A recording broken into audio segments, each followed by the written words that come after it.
Elle en est pas moins un peu insupportable, je tiens quand même à le préciser, hein. Bonjour à vous, c'est Alice, votre pseudo-journaliste VTubing préféré, et aujourd'hui on va parler de l'épisode 4 de l'anime A Misanthrope Teach a Class for Demi-Human. L'épisode 4 est sorti sur Crunchyroll, et alors, petit truc, j'ai l'impression que Crunchyroll va peut-être commencer à s'en battre les couilles de l'animé parce qu'il doit pas faire des stats énormes. Mais carrément, on a même plus l'épisode, on a même plus le nom de l'épisode et on a même plus le comment ça s'appelle une image preview de l'épisode. C'est Crunchyroll s'en fout complètement. En tout cas, l'anime est disponible toujours sur Crunchyroll si vous souhaitez aller le regarder. Et aujourd'hui, l'épisode se concentre sur la lapine, sur Uzami, qu'elle s'appelle, et notamment son histoire et pourquoi est-ce qu'elle souhaite devenir une humaine. C'était un épisode que j'ai bien aimé, un peu moins que l'histoire de la louve, mais parce que en fait, Uzami est pour le moment présenté depuis les 3 premiers épisodes comme un personnage un peu insupportable. Du coup, là, ça va un peu mieux. L'épisode est très tire-larme, je vais pas vous mentir. Alors, ça marche sur moi parce que je suis quelqu'un de très sensible, qui a la petite larme facile. Donc, en fait, devant l'épisode, j'étais en mode... Voilà. Mais peut-être que vous, ça va vous saouler. L'histoire, c'est que, en fait, l'ancienne propriétaire de Usami est à l'hôpital. Elle a... alors, c'est pas expliqué ce qu'elle a, mais... On suppose que c'est quand même un genre de forme de cancer. Elle n'en a malheureusement pas pour longtemps à vivre. Et c'est du coup la dernière fois que... Quand j'ai dit Usagi, c'est Usami, va rencontrer du coup l'humaine qu'il a élevée et tout. C'est très mignon, comme je l'ai dit, c'est un peu tire-larme. Par contre, j'ai une question. Euh... Comment ça marche? Non, parce que quand on regarde les quatre filles, on a l'oiseau, on a la louve, là-bas on a la sirène, donc ici on a la sirène, et là, moi j'étais parti du principe que c'est un lapin. Du coup, un lapin de compagnie. Dans l'épisode, on apprend que c'est une peluche en fait. Et alors, j'ai une question. Autant les trois autres, ce sont des animaux à la base ou des créatures un peu fantastiques, donc le fait qu'elles aient une conscience et qu'elles aient une volonté de devenir humaines, il n'y a pas de souci, je le comprends parfaitement et tout. On est dans un monde de fantasy, la putain de Taras, comme dirait un grand youtubeur. Je comprends. Cependant, Usami est une peluche. Comment ça s'est passé pour elle? Comment ça s'est passé parce qu'on n'est pas dans Toy Story, les jouets et les peluches prennent pas vie, donc comment est-ce que la peluche Uzami a pu prendre conscience et du coup a pu se dire tiens je veux devenir humaine et surtout a pu prendre ses petites pattes et faire pou pou pou pou pou pou pou et aller à l'école de comment ça s'appelle des demi-humains pour apprendre à devenir humaine. Comment ça marche? Je veux savoir, c'est pareil, elle a envoyé une petite lettre on va dire à Poudlard et pouf, Poudlard lui a répondu et il y a des agents qui sont venus la prendre en tant que peluche pour l'amener à l'école. Ça marche comment?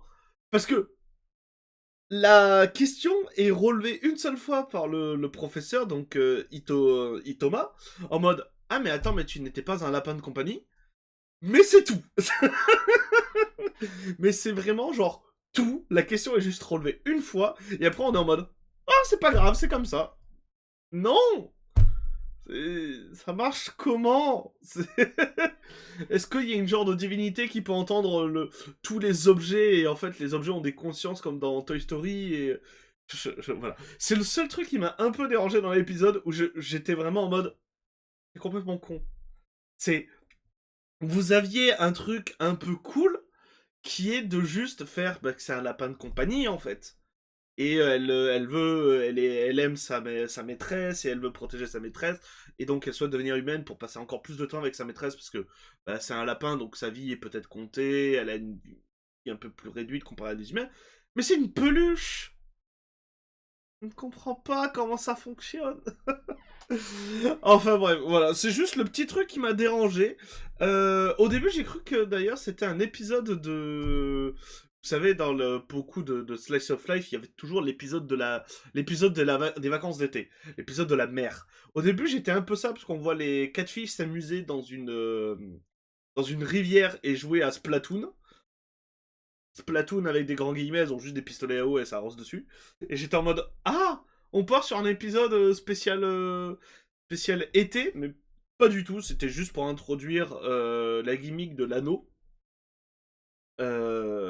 Afin que du coup certaines filles puissent sortir de l'école et tout. Donc, est-ce que ça va revenir plus tard? Je pense, oui, parce qu'on nous l'a vraiment présenté comme ça, donc je pense qu'elle va pas servir que pour l'épisode.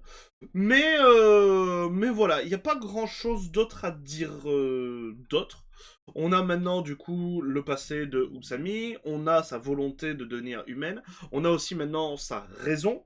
Du coup, à la fin de l'épisode, on apprend pourquoi elle veut devenir humaine, plus que réellement passer du temps avec celle qui l'a aimée, celle qui l'a protégée et tout. Donc, c'est très cool. Le prochain épisode, je pense que ça sera sur la pigeonne. On rappelle, hein, l'oiseau, la pigeonne, voilà, c'est elle, qui est pour le moment celle qui est le plus effacée. C'est triste, c'est vraiment le personnage qui est le plus effacé. La louve a eu le droit à un épisode et demi. La sirène a eu le droit à genre la moitié d'un épisode. Usami a eu le droit à un épisode complet. Et elle, toujours pas. On est au 4e épisode. Elle a juste eu le droit à quelques dialogues. Donc c'est un peu dommage. À voir ce que va donner du coup la pigeonne dont j'ai oublié le nom. C'est Tobari, je crois, qu'elle s'appelle. Donc voilà, en tout cas, c'est toujours aussi sympathique. Ça me fait bien passer le temps, c'est cool. Voilà, n'hésitez pas. Par contre, du coup, je pense réellement que Crunchyroll en a un peu rien à foutre de l'animé. Que profitez-en, hein, très clairement. Même s'il y a de bons avis, hein, je suis en train de voir sur la page, on est quand même à 4,2 sur 1900 avis. C'est vraiment, vraiment pas mal. Tiens, d'ailleurs, je crois que VTuber Legend était à combien d'avis? Parce que je sais que 10 000 avis et pour une moyenne de 4 étoiles. J'aimerais vraiment qu'il y ait la suite de My VTuber Legend. Hein, C'était vraiment très drôle, c'était vraiment très cool. Euh... Voilà, pas de saison 2 pour le moment, c'est un peu dommage, mais voilà. Sur ce, je vous souhaite à tous et à toutes un bon visionnage de l'épisode si vous ne l'avez pas vu. Je vous donne rendez-vous très prochainement pour de nouvelles news. C'était Alice, des bisous tout doux. Mouah. Et prenez soin de vous et prenez soin de vos peluches. Très important. Elles pourraient devenir Usami.